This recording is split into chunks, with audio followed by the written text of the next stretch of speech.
तो नमस्कार, आदाब, सत श्री अकाल दोस्तों। मैं रजनी स्वागत करती हूँ आपका हमारे चैनल राजस्थान ज्ञान में। तो दोस्तों, आज मैं आपके लिए एक स्पेशल वीडियो लेके आई हूँ, वो है वेस्टर्न डेडिकेटेड फ्रेट कॉरिडोर। वैसे तो न्यूज़ में मैंने आपको कई बार बता दिया, लेकिन फिर भी बहुत सारे बच्चों के ये समझ में ही नहीं आता है कि ये क्या चीज़ है, आखिर ये क्या चल रहा है, क्या से क्या रेलवे कहाँ से कहाँ तक स्टार्ट हुआ है, तो उसकी पूरी डिटेल।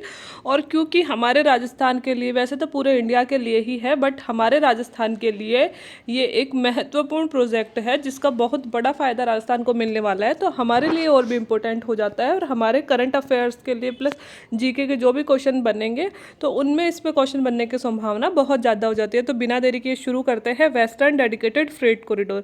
दोस्तों, सबसे पहले एक यह है क्या, तो सबसे पहले मैं आपको एक मैप में दिखाती हूँ कि आखिर यह है क्या। वैसे तो पहले कई बार मैं आपको बता भी चुकी, ये देखिए, ये है यूपी, और इधर तो ऊपर की तरफ थोड़ा सा हरियाणा, और यहाँ पे दिल्ली, ठीक है। और ये हमारा राजस्थान, ये एमपी, और ये गुजरात। इन 5-6 राज्यों से होकर जाता है। कौन से देखिए, एक बार तो सबसे पहले यूपी से शुरू होता है, फिर हरियाणा, और फिर दिल्ली 3, राजस्थान 4, मध्य प्रदेश 5, गुजरात 6, और महाराष्ट्र तक जाता है। टोटल 7 राज्यों से होकर गुजरता है ये, है ना। पहली चीज़ तो यह एक रेल लाइन बिछाई जाएगी दोस्तों, यूपी के दादरी से शुरू होकर महाराष्ट्र के जेएलएन पोर्ट तक, ठीक है। एक ये आपको दिख भी रहा होगा, जिसका रूट होगा ये, इसे नाम दिया गया है वेस्टर्न डेडिकेटेड फ्रेट कॉरिडोर। यह एक रेल लाइन होगी, उसके दोनों तरफ 150-150 किलोमीटर की जगह छोड़ी गई है, और इसमें क्या लगाई जाएंगी, इसमें इंडस्ट्रीज लगाई जाएंगी। तो एक पूरा ऐसे कॉरिडोर बनाया जाएगा, बीच में रेल लाइन होंगी, मतलब बीच में रास्ता होगा, और इधर इधर इंडस्ट्रीज की पूरी लाइन होगी। इन 7 राज्यों में से होकर यह गुजरेगा, ठीक है। ये मतलब होता है वेस्टर्न डेडिकेटेड फ्रेट कॉरिडोर का। क्योंकि यह पश्चिम की तरफ से गुजर रहा है, तो इसलिए इसमें वेस्टर्न लगाया गया है। और डेडिकेटेड फ्रेट कॉरिडोर मतलब सिर्फ माल वाहन के लिए, फ्रेट मतलब होता है किराया भाड़ा माल, है ना, तो उसके लिए बनाया जाएगा। तो यह जो कॉरिडोर है, यह सिर्फ फ्रेट कॉरिडोर है ना। डेडिकेट किसको है, फ्रेट को, मतलब ढुलाई के लिए ये कॉरिडोर बनाया जाएगा, इसलिए इसे यह नाम दिया गया है। बाकी सारी डिटेल हम वीडियो में देखेंगे। तो दोस्तों, यह यूपी के दादरी से शुरू होकर महाराष्ट्र के जवाहरलाल नेहरू पोर्ट तक जाता है। इसकी कुल लंबाई है 1506 किलोमीटर, और इसका कार्य पूर्ण होने की संभावना दिसंबर 2021 तक रखी गई है। यह उत्तर प्रदेश, दिल्ली, हरियाणा, राजस्थान, गुजरात, महाराष्ट्र आदि 7 राज्यों से होकर गुजरता है। एक बार पूरा मैप में देख लेते हैं दोस्तों। ये कह रहा है कि यूपी के दादरी से शुरू होकर, ये जो स्थान है ये आपको दिख भी रहा होगा, यूपी के दादरी से शुरू होता है और जा कहाँ तक रहा है, महाराष्ट्र के जेएलएन पोर्ट तक। ये देखो जेएनपीटी जो यहाँ पे लिखा हुआ है ना, ये जेएनपीटी लिखा हुआ है, यहाँ तक जाता है। तो यूपी के दादरी से महाराष्ट्र के जेएनपीटी तक यह जाता है ना। पहली बात ये। दूसरी बात, इसकी लंबाई कितनी है, इसकी टोटल लंबाई है 1506 किलोमीटर, ठीक है। तीसरी बात, कौन कौन से राज्यों से होकर गुजरता है, यूपी, दिल्ली, हरियाणा, राजस्थान, मध्य प्रदेश, गुजरात, महाराष्ट्र, 7 राज्यों से होकर गुजरता है। ये दिख रहा है आपको, यूपी, ऊपर की तरफ हरियाणा, बीच में छोटा सा यहाँ पे दिल्ली है, ये राजस्थान है अपना, ये मध्य प्रदेश है, ये गुजरात है, और ये महाराष्ट्र है ना। इन 7 राज्यों से होकर गुजरता है। और इन 7 राज्यों में देखिए दोस्तों, हमारा राजस्थान के लिए इम्पोर्टेंट क्यों है, आपको दिख भी रहा होगा। देखो, ये उत्तर प्रदेश है, ये राजस्थान, ये महाराष्ट्र, ये गुजरात, और ये महाराष्ट्र, है ना, ये मध्य प्रदेश है। तो इन 7 राज्यों में आपको सबसे ज़्यादा लंबाई इसकी कहाँ दिख रही है, सबसे ज़्यादा लंबाई आपको दिख रही होगी। ये देखिए, इतना लंबा राजस्थान से होकर गुजरा है, तो इसकी सबसे ज़्यादा लंबाई राजस्थान में है, इसलिए राजस्थान के लिए सबसे इम्पोर्टेंट होने वाला है, ठीक है। तो राजस्थान के भी अगर आप इलाके देखना चाहो जूम करके, तो ये राजस्थान में कहाँ कहाँ से गुजर रहा है, ये देखिए नीम का थाना, रिंगस। राजस्थान में कौन कौन से रेलवे स्टेशन आएंगे, है ना, नीम का थाना, रिंगस, फुलेरा, अजमेर, सेंद्रा, और ये है मारवाड़, ये है सिरोही, है ना। और इधर भी आप देख सकते हैं, ये कुछ कुछ इधर भी आ रहे हैं, है ना। तो ये सारे रेलवे स्टेशन जो इस पे पड़ेंगे, है ना, ये सभी माल ढुलाई के लिए स्पेशल, इनके साथ साथ और रेलवे स्टेशन और बनाए जाएंगे। और वो सिर्फ, मतलब ये जो रेल लाइन होगी, ये जो कॉरिडोर होगा, ये सिर्फ काम करेगा माल ढुलाई का, क्योंकि राजस्थान में इसका सबसे बड़ा हिस्सा आता है, तो ये हमारे लिए और भी इम्पोर्टेंट हो जाता है। तो ये सारी बातें समझ में आ गई। दिसंबर 2, अभी इसका काम चल रहा है, इसका एक खंड का शुभारंभ अभी कर दिया गया, दिसंबर 2021 तक पूरा हो जाएगा, 7 राज्यों से गुजरेगा। अभी 7 जनवरी 2021 को वेस्टर्न डेडिकेटेड फ्रेट कॉरिडोर के एक खंड, न्यू रेवाड़ी से न्यू मदार, एक खंड बनाया, मतलब जैसे ये बन रहा है पूरा, है ना, तो इसका एक पार्ट इधर से जैसे जोड़ा जा रहा है, तो एक हरियाणा से लेके राजस्थान में एक पार्ट बना दिया गया है और वो शुरू भी कर दिया गया है। अभी पूरा नहीं बना है, पूरा इतना लंबा आएगा, उसका एक खंड बन गया है और वो शुरू हो गया। वो खंड कौन सा है? न्यू रेवाड़ी से न्यू मदार। रेवाड़ी है हरियाणा में और मदार है अपने राजस्थान में, अजमेर में। ठीक है, तो इसका उद्घाटन अभी हो चुका है और यह जो नया वाला खंड है इसकी टोटल लंबाई है 306 किलोमीटर लंबे। रेवाड़ी मदार खंड का इसकी टोटल लंबाई है, न्यू रेवाड़ी से न्यू मदार की लंबाई कितनी है? 306 किलोमीटर। रेवाड़ी है हरियाणा में, मदार है अजमेर में। ठीक है, तो 306 किलोमीटर लंबे रेवाड़ी मदार खंड का 69 किलोमीटर 79 किलोमीटर हिस्सा तो है हरियाणा में और इसका भी ज़्यादा हिस्सा राजस्थान में है। 227 किलोमीटर हिस्सा इसका राजस्थान में है। ठीक है, ये शुरू हो गया है और रेवाड़ी केदार नहीं, यहाँ पे मदार आएगा। रेवाड़ी मदार खंड पर दुनिया की पहली 1.5 किलोमीटर लंबी इलेक्ट्रिक कंटेनर ट्रेन शुरू कर दी गई है। दोस्तों ये जो नया खंड शुरू किया गया है इस पर ट्रेन भी चला दी गई है, प्लस यह दुनिया की पहली ऐसी ट्रेन है जो इलेक्ट्रिक है, जो सिर्फ माल वाहन का कार्य करेगी और जो डबल डेकर है। डबल डेकर का मतलब एक ट्रेन के मतलब एक डिब्बे के ऊपर दूसरा डिब्बा, जैसे अपन बस देखते हैं ना डबल डेकर, वैसे ही ट्रेन भी डबल डेकर है और इसमें कोई यात्री नहीं जाएंगे, इसमें क्या जाएगा? सिर्फ माल जाएगा। और इस ट्रेन की टोटल लंबाई कितनी है? इस ट्रेन की टोटल लंबाई है 1.5 किलोमीटर। तो दुनिया की पहली ऐसी इलेक्ट्रिक ट्रेन है जो डबल डेकर है और जो सिर्फ माल वाहन का कार्य करेगी। तो ये इसमें नहीं दे रखा है ये खंड कहाँ तक हो सकता है, तो अपन ऐसे देख सकते हैं कि जैसे ये हमको हरियाणा दिख रहा है ना, हरियाणा दिख रहा है ना, तो हरियाणा में ही होगा, मतलब यहाँ न्यू रेवाड़ी होगा, है ना। यहाँ ये देखो ये रेवाड़ी लिखा हुआ है, ये रेवाड़ी है और रेवाड़ी से लेकर ये अपना अजमेर है, तो अजमेर में है न्यू मदार। तो यहाँ से यहाँ तक का एक खंड इसका बन चुका है, इतना बन चुका है अभी ये, है ना।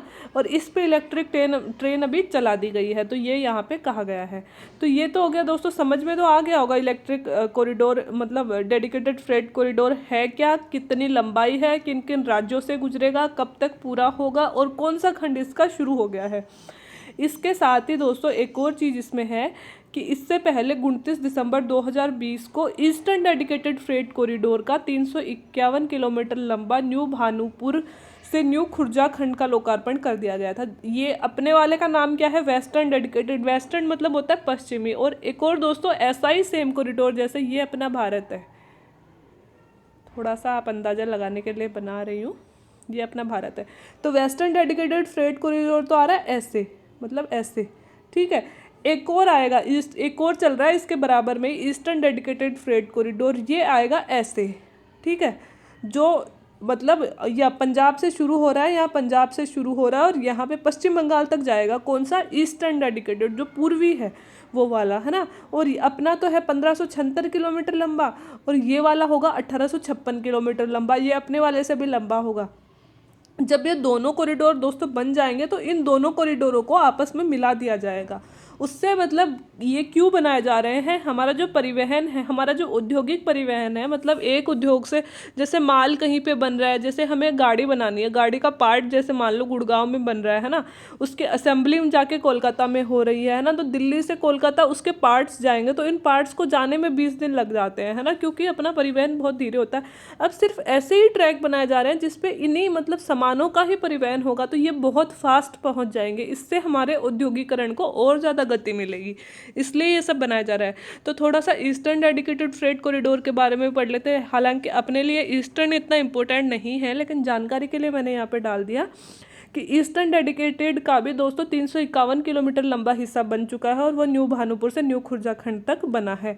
ईस्टर्न डेडिकेटेड फ्रेट कॉरिडोर की लंबाई 1856 किलोमीटर है, जो पंजाब के लुधियाना से दरकुनी पश्चिम बंगाल तक जाता है। इतना आपको याद करने की ज़रूरत नहीं है, हमको याद करना है वेस्टर्न डेडिकेटेड, ये बस जानकारी के लिए बताया है, ठीक है। और यह कॉरिडोर जो ईस्टर्न वाला है वो पंजाब, उत्तर प्रदेश, हरियाणा, बिहार, झारखंड और पश्चिम बंगाल राज्यों को कवर करेगा। आगे चलकर वेस्टर्न डेडिकेटेड फ्रेट कॉरिडोर को ईस्टर्न डेडिकेटेड फ्रेट कॉरिडोर से मिला दिया जाएगा। आगे चलकर दोनों मतलब ये जो कॉरिडोर्स बनेंगे इनके बीच बीच में रास्ते निकाल के इन दोनों को मिला दिया जाएगा ताकि पूरे भारत में आसानी से परिवहन हो सके। अब हमें राजस्थान को इनसे क्या फ़ायदा होने वाला है, तो स्पेशल राजस्थान के परिप्रेक्ष्य में अगर हम देखते हैं कि वेस्टर्न डेडिकेटेड का राजस्थान को क्या फ़ायदा होगा, तो वो हम देख लेते हैं। दोस्तों ये जयपुर से गुजर रहा है, अजमेर से गुजर रहा है ना। तो सांभर उद्योग, यह सांभर के नमक उद्योग, सांभर है जयपुर में, और जयपुर में सांभर झील में क्या बनता है, नमक उद्योग। तो एक तो उसके परिवहन को, दूसरा अजमेर से गुजर रहा है तो अजमेर में किशनगढ़ में क्या होता है, मार्बल, तो उसके मार्बल उद्योग को। सीकर के नीमका थाना श्रीमाधोपुर तहसीलों से गुजर रहा है, तो सीकर में दोस्तों पत्थर बहुत ज़्यादा है, अलग अलग तरह के पत्थर, और उनकी क्रशनिंग मतलब उनको पीसने का काम वहाँ पे बहुत ज़्यादा होता है ना।